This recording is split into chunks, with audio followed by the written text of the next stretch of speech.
నమస్కారం కిరణ్ టీవీ భక్తి ప్రేక్షకులకి స్వాగతం. నేను మీ గాయత్రి. ప్రస్తుతం మనతో పాటు ఉన్నారు బ్రహ్మశ్రీ పోతుకూరు చంద్రమౌళి శాస్త్రి గారు. గురుగారితో మాట్లాడదాం. నమస్తే గురుగారు. ఓం గం గణపతయే నమః. గురుగారు, మీనరాశి అన్ని ఏళ్ళనాటి శని, అర్ధాష్టమి శని ఈ మీనరాశిలోనే ఉన్నట్టు అనిపిస్తుంది. సో ఇప్పుడు వచ్చేసి మీనరాశిలో శని దేవుడు అలానే కుజదేవుడు సంచరించడం వల్ల ఏ రాశుల వారికి ఎఫెక్ట్ ఉంటుంది ఒకసారి తెలియజేస్తారా? ముఖ్యంగా మీనరాశి వారికి కూడా ఎలా ఉంటుందో తెలియజేయండి, దానికి పరిహారం కూడా తెలియజేయండి. తప్పకుండా అమ్మ. ఎప్పుడైతే మీరు కుజదేవుడు శనిదేవుడు అన్నారో ఆ గ్రహాలు మమ్మల్ని దేవుని చేసింది అమ్మాయి అని చెప్పి వాళ్ళు ప్రసరింపజేసేటటువంటి కిరణాలని తగ్గించేస్తారు. వాళ్ళని గ్రహాల పోర్ట్ఫోలియో నుంచి దేవుళ్ళ దాకా తీసుకెళ్ళిపోయారు కదా. ఒక ఎమ్మెల్యేని మీరు సీఎం అవుతారండి అన్నాం అనుకోండి, అతనిలో హనుమంతుడంత విజయ ప్రాప్తి కలుగుతుంది. మీరు దేవుళ్ళు అని 2 సార్లు అన్నారు కదా కుజశనులు. వాళ్ళిద్దరూ చాలా తన్మయత్వంతో ఉంటారు. వాళ్ళు ఇచ్చే ఫలితాలు ఎలా ఉంటాయంటమ్మా, కుజశనులు వీరి యొక్క దృష్టులు కొన్ని ఉంటాయి. మీనరాశిలో ఉన్నటువంటి శని యొక్క దృష్టి మనకి న్యాచురల్ జోడియాక్లో వృషభ రాశి అనేటటువంటిది చాలా వరకు ఇది మనకి ధనానికి సంబంధించినటువంటిది, బ్యాంకులకి సంబంధించినటువంటి, అట్లాగే రైతులు కానీ లేకపోతే సామాన్యులు కానీ ఆవుల్ని, గేదెల్ని, మేకల్ని ఇలా జంతుపరమైనటువంటి వ్యాపారాలు చేసేటటువంటి స్థానం అది. అంటే క్రయ విక్రయాదులు చేసేటటువంటి స్థానం కూడా ధనపరమైనటువంటి స్థానమే కదా అది వృషభ రాశి. ఆ వృషభ రాశిలో ఎందుకు చదువుతున్నాను ఈ విషయం అంటే, శుక్రుడు ధనానికి, కుటుంబానికి, ముఖ్యంగా వివాహానికి కారకుడైనటువంటి శుక్ర భగవానుడు ఆ రాశిలో దాదాపుగా మే 14 వరకు అక్కడే ఉంటాడు ఆయన. మరి ఆయన సొంత రాశిలో బలంగా ఉన్నాడు కదా గురువు గారు, ఆయనకేంటి ప్రాబ్లము? శని యొక్క దృష్టి, తృతీయ దృష్టి ఎప్పుడైతే శుక్రుడి మీద ఆయన ఉన్నటువంటి స్థానం మీద పడుతుందో, ఆ యొక్క వృషభ రాశిలో శుక్రుడు బలంగా ఉన్న వృషభ రాశి వారికి ధనపరంగా కొంచెం ఇబ్బందులు ఎదురే అవకాశం ఉంటుంది. ఉద్యోగరీత్యా కావచ్చు, వ్యాపార రీత్యా కావచ్చు. అంతకుముందు ఎవరికైనా కాస్త సహకరిస్తే ధనాన్ని వాళ్ళు తిరిగి ఇస్తారనుకుంటే అది ఇంకా పోస్ట్ పోన్ చేస్తూ ఉంటారు వాళ్ళంతా. ఎవరి వలన అంటే శని యొక్క దీని వలన. మరి కుజుడు కూడా కలిసి ఉండేసరికి ఏమవుతుంది, సరే పోస్ట్ పోన్ చేస్తే చేశారు, కుజుడు కలిసేసరికి అవతల వాడు వీళ్ళ మీద కేసులు పెట్టడం, ఎవరైతే డబ్బులు ఇచ్చారో వాళ్ళ మీదే ఎదురు కోర్టు కేసులు పెట్టి వీళ్ళని జైళ్ళకి లేకపోతే దీనికి పంపించడానికి సిద్ధంగా ఉంటారు. ఈ కుజుడు శనితో కలవటం వలన అంటే అగ్రెసివ్నెస్ పెరగటము, కోపావేశాలు పెరగటము, శని నిదానంగా ఆయన నిదానంగా ఇద్దాంలే అనుకునే లోపల ఈయన వచ్చేసేసి కొంచెం ఫాస్ట్గా మాట్లాడడం, సంభాషణ లోపం. ఎందుకంటే కుజుడుకున్న దృష్టిలో మిథున రాశి మీద పడుతున్నాయి. అంటే మిథున రాశిలో ఉన్నటువంటిది గ్రహం ఎవరు ఇప్పుడు? గురుగ్రహం. మరి గురువు ఎవరు? ఈ యొక్క వీళ్ళిద్దరూ ఉన్నటువంటి రాస్యాధిపతి. ఆయన మీద పడితే ఇప్పుడు మనం ఒకళ్ళ ఇంట్లో ఉన్నామమ్మా, మన ఇంట్లో చెడ్డవాళ్ళు ఉన్నారు, ఈ ఇంటి యజమాని ఎక్కడికో వెళ్ళాడు, వీళ్ళు తొంగి చూస్తారో డైరెక్ట్గా తలుపులు తీసి చూస్తారో తీక్షణంగా వీడికి ఎంత ఇల్లుంది, వీడి దగ్గర మొత్తం డబ్బంతా వీడి దగ్గరే ఉంది, వీడు అనుకున్నది సాధిస్తాడు, వీడికి ఒక గురు పరంపర ఉంది, వీడిని చూస్తే అందరూ నమస్కరిస్తారని చెప్పి తీక్షణంగా చూస్తున్నారనుకోండి. గ్రహాలు, కుజగ్రహం తీక్షణంగా చూస్తోంది. ఆ ఇంటి యజమానికి ఏమన్నా ఇబ్బందులు వస్తాయి రావా? దాన్ని ఏమంటారు మన భాషలో? కన్ను దృష్టి, లేకపోతే సరే కొంతమంది దాన్ని రకరకాలుగా మాట్లాడతారు, కానీ కనుదృష్టి, మీరు అన్నట్టుగా నరదృష్టి. ఆ నరదృష్టికి ఏమవుతుంది, వాడున్న స్థానం ప్రకారము వ్యాపారంలో వృద్ధి జరగదు, వ్యాపారంలో పెట్టుబడులు పెడితే అవన్నీ కూడా పాడైపోతాం, లేదా వ్యాపారస్తుల భాగస్వామ్యం. ఈ కుజుడు యొక్క దృష్టి, శని యొక్క దృష్టి ఎవరి మీద పడుతుంది మళ్ళీ అంటే బుధుడి యొక్క రాశి అయినటువంటి కన్యారాశి. ఇవన్నీ ఎందుకు చదువుతున్నానో చివరిలో చదువుతానండి. ఈ యొక్క లింకులు ఎందుకు ఉన్నాయో చివరిలో చదువుతా. కన్యారాశి, కన్యారాశి ఏంటి లెక్క ప్రకారము?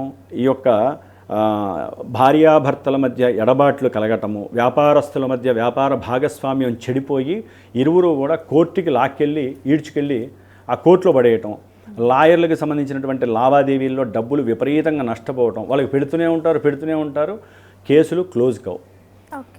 అట్లాగే ఎవరైనా సరే వైద్య విద్య పరంగా ముందుకు వెళదాము అనుకున్న వాళ్ళకి, లేకపోతే వైద్య విద్యలో ఉండి మంచి సేవకా స్థానంలో అడుగు పెడదాము అనుకున్న వాళ్ళకి, లేకపోతే విదేశాలకు వెళ్ళి అక్కడ ఏదైనా మంచి వైద్య విద్యను నేర్చుకుందాం అనుకున్న వాళ్ళకి, నర్సులకి, వీళ్ళందరికీ ఏంటంటే ఆటంకాలు, ఇబ్బందులు ఎదురైపోయి అనుకున్నవన్నీ కూడా క్లోజ్ అయ్యే పరిస్థితి.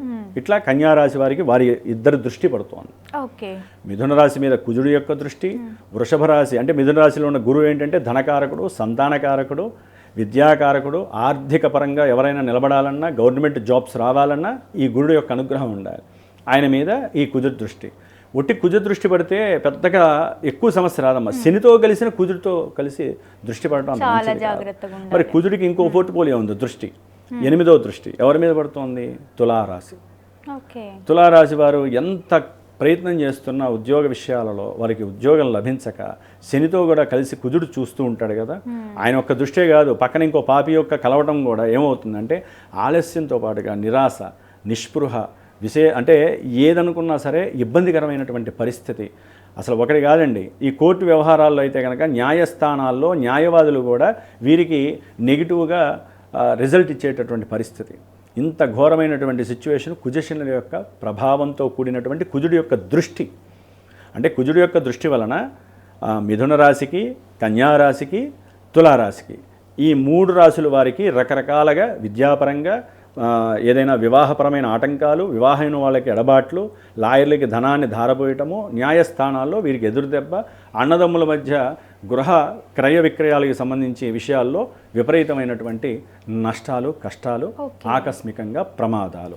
మళ్ళీ ఈ రాశుల వారు అందరి కోసం మీ జ్యోతిషాలయ పీఠం ద్వారా ఏం చేయాలనుకుంటున్నారు? చెప్తానమ్మా. ఇంకా శని యొక్క దృష్టి ఒకటి మిగిలింది. ఆల్రెడీ శుక్రుడి మీద ఉంది కదా, కన్యా మీద ఉంది కదా, ఇప్పుడు ధనస్సు మీదకి వచ్చింది.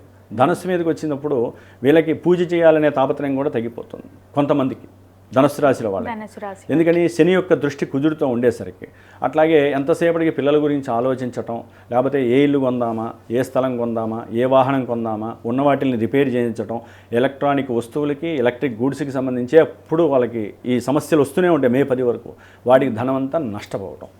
ఇట్లా ఎన్ని రకాల సమస్యలు అనుభవించాలో అన్నీ అనుభవిస్తూ ఉంటారు ఈ రాశుల వారు దృష్టి ప్రభావం చేత.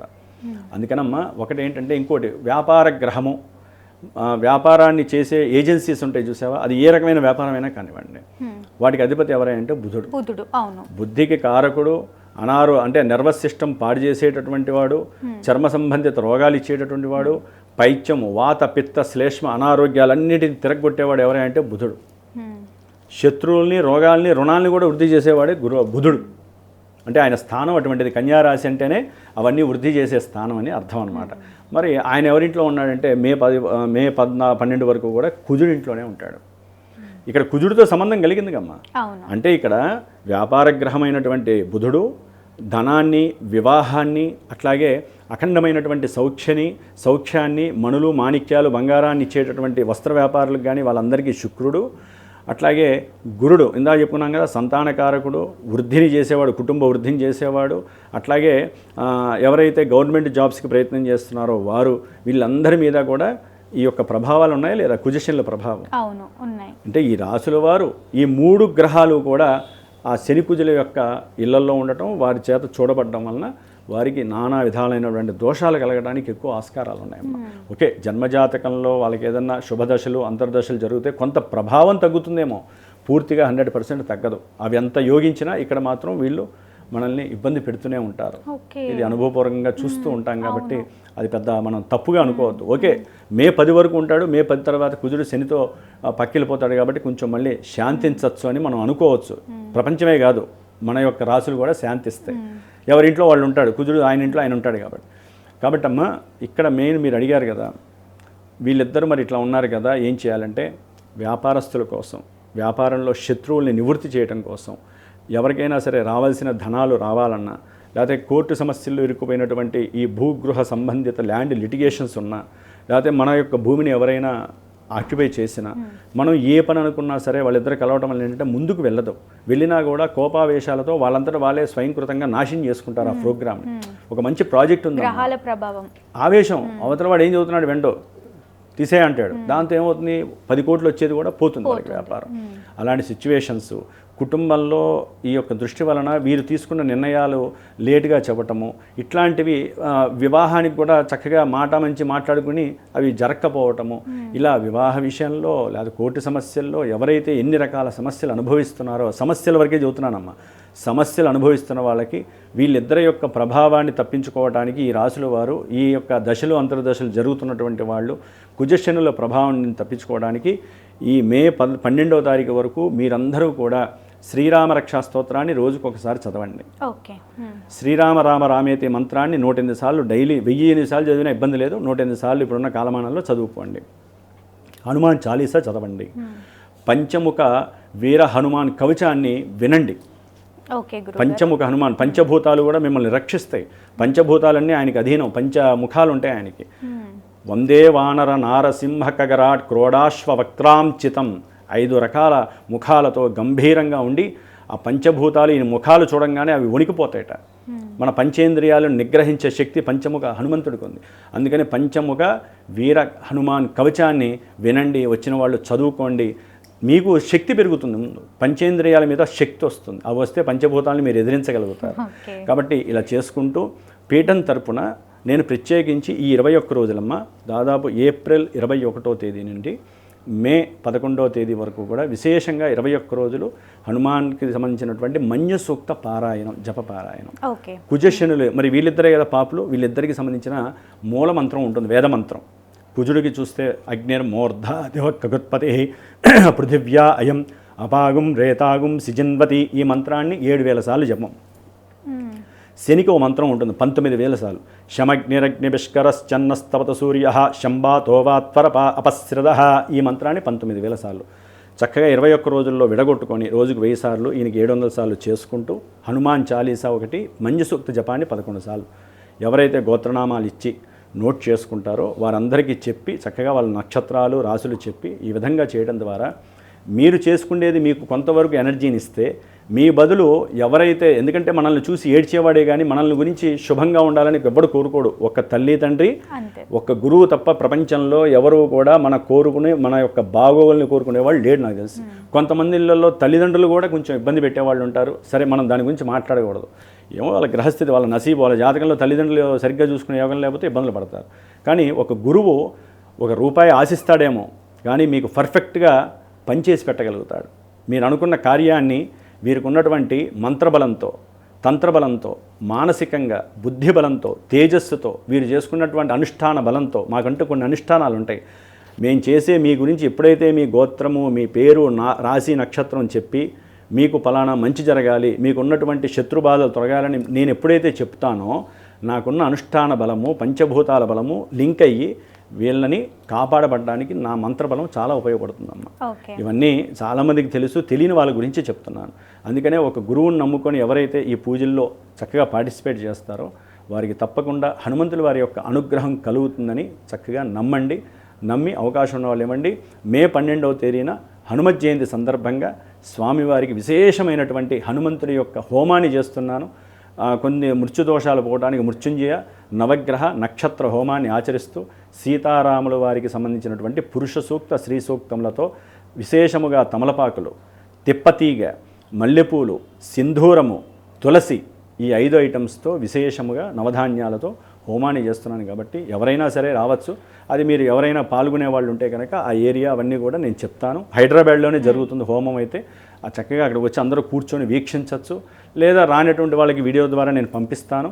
తర్వాత ఆ ప్రసాదం అంతా కూడా ఎవరైతే మనకి పార్టిసిపేట్ చేస్తారో వాళ్ళందరికీ కొరియర్ ద్వారా వారి అడ్రస్లకు వారికి తప్పకుండా నేను పంపించే పరిస్థితిని కలుగజేసుకుంటున్నాను. తప్పకుండా గురుగారు. మీన రాశిలో కుజ, శని దేవుళ్ళు సంచరించడం వల్ల వేరే రాశుల వారికి ఎలాంటి ఎఫెక్ట్ వస్తుంది, పరిహారం ఏంటి అని ఎంతో చక్కగా తెలియజేసినందుకు ధన్యవాదాలు. జై శ్రీరామ్, జై హనుమాన్. చూసారు కదా, గురువుగారు చేసే పూజల్లో పాల్గొనాలి అని అనుకుంటే వీడియోలో స్క్రోల్ అవుతున్న నెంబర్ని కాంటాక్ట్ అవ్వచ్చు. ధన్యవాదాలు.